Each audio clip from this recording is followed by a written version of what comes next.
Well, a very good evening, everyone. Welcome along to our special edition program previewing the 4 races of the Longines International program coming up on the weekend.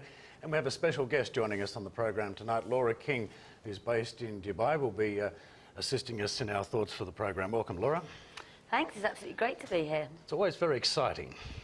It is, it's very exciting, but I've been agonising today. I just cannot make up my mind as to what I think is going to win, and I've been going round and round and round in circles.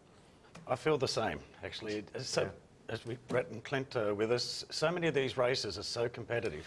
They are, Darren. They always are. Generally, you know, there's half a dozen probably chances in most of them. I think this year the mile probably there is a standout with Able Friend. He's going to be extremely difficult to beat. But a lot of Japanese horses here this time, Clint. There's always a number of them, but this year there's a few more. There are, and they often acquit themselves well. But in 3 of the races, Darren, barriers are very important.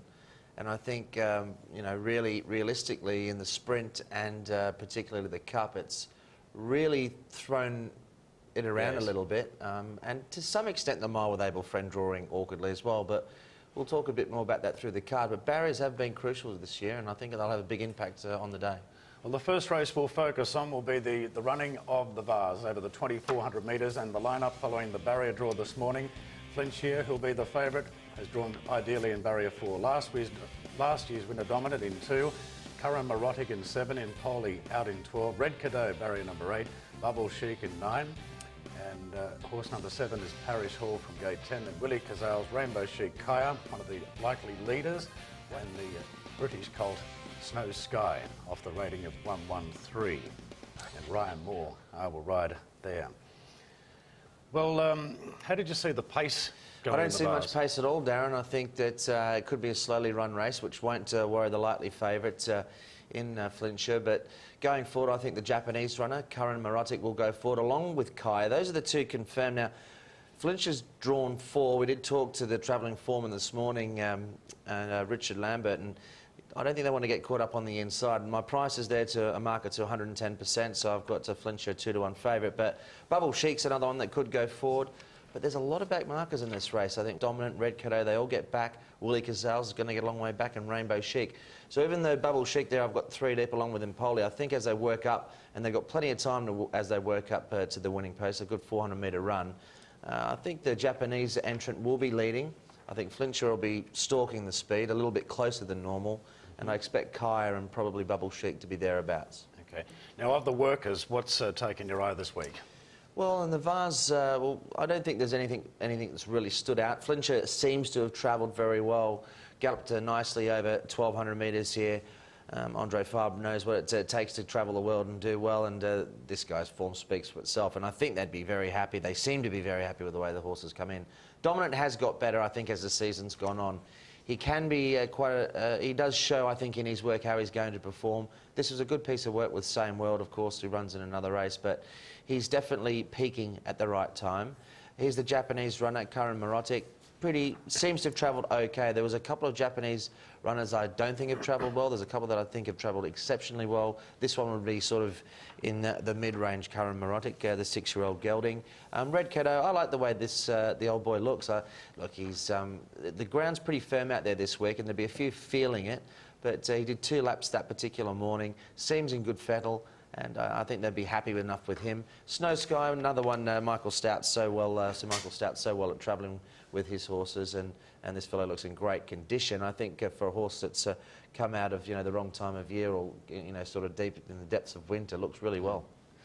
Well, last year Dominant bucked a long trend by becoming the first Hong Kong horse to take out the Vase. But when you look at the honour roll, it's very clear you just want to be backing the Europeans.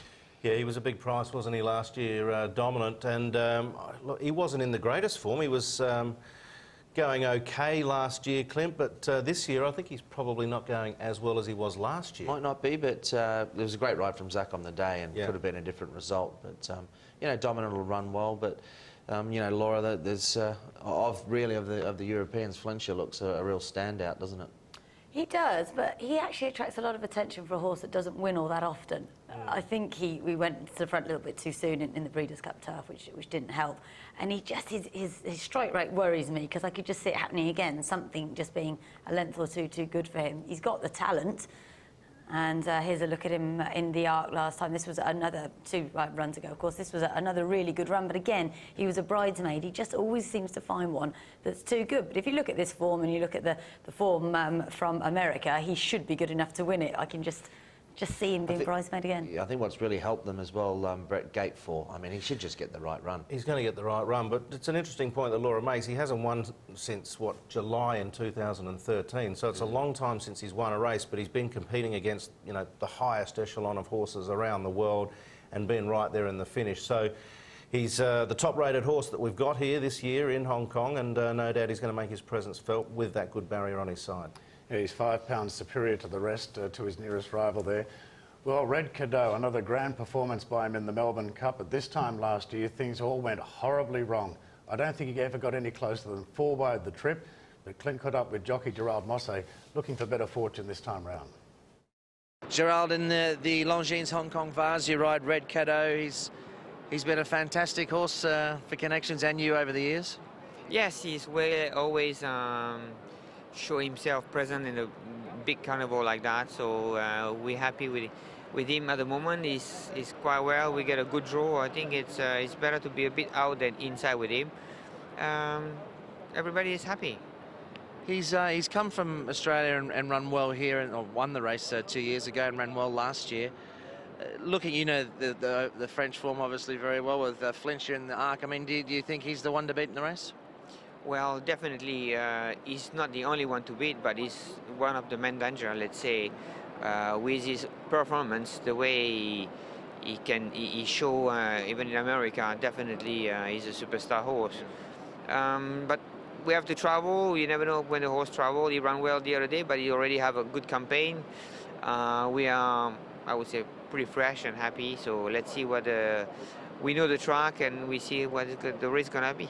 And the stable, everyone's happy with Red Cadeau, the way he's arrived and the way he's worked this week? So far, yes. Well, I saw him, the older he becomes, the better looking he comes. So he looks happy, everything, so far, everything's perfect. He's an 8-year-old now, Red Cadeau, but no doubt he's going to be the clear second favourite in the race. Do you think he's still got what it takes? Yeah, I think he proved that over in Melbourne. That was a really good run on that occasion. He looks really good, as we've heard this week. They're happy with the draw in 8. They can go either way from there. He could even sit a little bit handier than he has done in the past. I think he's one of many in the race that can win it. I think it's that open. Well, we go to the other end of the scale, to the youth of the race, Snow Sky. What are your thoughts on him? I really like this colt. I think it's absolutely fascinating that he runs here, first of all. And this is him in the Great Voltager. He was a good second on this occasion behind a horse that Connections think the absolute world of.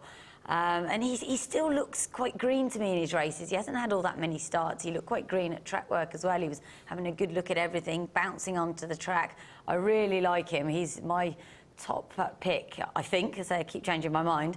But there's just something about the fact that Sir Michael Stoute has decided to run him here as a 3-year-old that just I can't get away from. Yeah, it's an interesting one, isn't it? He's 3-year-old and he's been running against his own age recently, but Sir Michael Stoute knows exactly what he's doing, and it's going to be very interesting to see how he measures up here. It's a good allowance for them, though, isn't it? They're 4 in a month, so they haven't got too long to wait. That's a very good point. Parish Hall represents Ireland here, and we're looking at the footage of his win back on the 20th of July at the Curragh.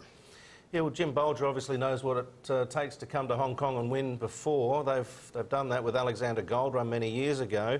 I had a little bit of a question mark over the class of this guy. I'm not sure whether or not he might be up to this sort of depth in the race. I don't think he's good enough. I'm quite surprised he's here. They do like an international raid, the Connections. Peathers Moon, who beat him in the Cumberland Lodge, is a good horse, but he's no Group 1 world beater yet. Parish Hall, for me, is probably the least fancied of the Europeans. Apologies there too. That was his latest run at Ascot, over 1.5 miles, Parish Hall. Now, focusing on the Japan runner, Karan Marotic, and he's run here in the Group 1 over 2,200 metres, saw him stay on strongly into second place, Brett. Yeah, and that's Gold Chip, and we know that Gold Chip is one of the top liners in Japan, and Karan Marotic looks obviously to be, you know, a tier or so below, but you can never underestimate the Japanese. He does look a decent stayer in the making, Karan Marotic. Empoli, he's got an awkward barrier. They've come up with 12. He's only had the 2 wins in his career so far. Yeah, and this was a very, very weak Group 1 that he wins here. He did get into a bit of trouble, but it still wasn't the best European Group 1 you'll ever see. He has got a jockey in Adrien de Vries who's very, very effective, coming from the back, weaving through horses, so I'm not that worried about the draw of him. He wasn't far behind Gentile Donna as well in the Shima Classic, so he has got some ability in Poli, but the gate makes it tough. Of the locals, Bubble Chic, for me, I don't think they're going to be up to it. HKIR might be the one that could measure up here and maybe run a place. Going back to the Japanese runner, could get a soft lead in this race, Darren, and that could be gold. Very dangerous. OK, Laura, your selection. Have you made your final decision? I have. I've got to go with the 3-year-old. Got to go with Snow Sky. No Sky. Yeah, well, it'll be very interesting to see. Look, there's not a lot of pace in the race. I've had a lot of time for Willie Cazales. I think Tony Cruz has given this a terrific preparation, and with a slow pace, that won't worry him. He's got a fantastic sprint. I'm going to go with Willie Cazales. So another victory for Hong Kong for me. Yeah, well, that's the other thing, Brett. If they really do go slow, he might be well served. And if it was wet, it'd even be better. I can't see Flintshire getting a bad run in the race. I think he has been a bridesmaid, but he'll be the main man there tomorrow. So I'll go with Flintshire. Yeah, same for me. Flintshire, I think, will be the quality horse at the end of the day and should be well positioned in the top 4 or 5 at worst, I would imagine. So that's our thoughts on the Vase. We'll go to a short break and return with a preview of the sprint.